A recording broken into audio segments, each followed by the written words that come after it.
March 3rd, Jude 18.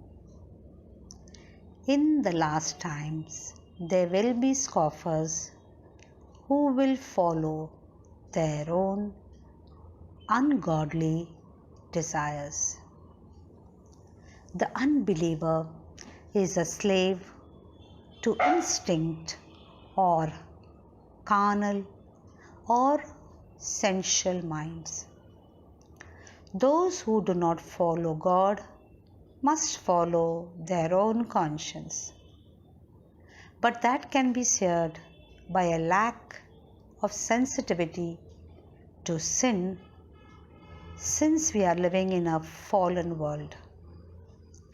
Such a person makes a decision based on emotional needs, craving for self-esteem, physical impulses, and worldly wisdom.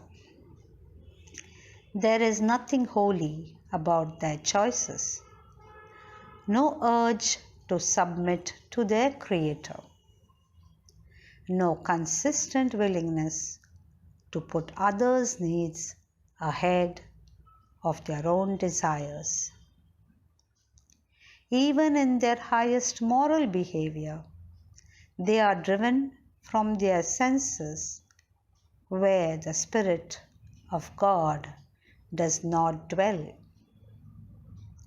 We can make decisions based on our own thinking, but is it guided by the Spirit? Or do we serve our own carnal desires? If we depend on our own or worldly reasoning, however noble, we are not settling for the divine, which is the best. We are inhabited by God's wise, eternal Spirit, in that we have the mind of Christ that is driven by the Holy Spirit, which is faith dependent and not dependent on physical senses. Even the greatest of worldly solutions, however old, are still subject to sin and deception. They must always be submitted to the guiding mind of God.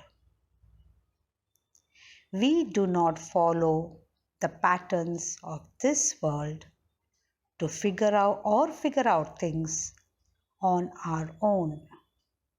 We are called to follow Jesus Christ, and we are given His mind that is full of faith and operating in the fruits of the Holy Spirit.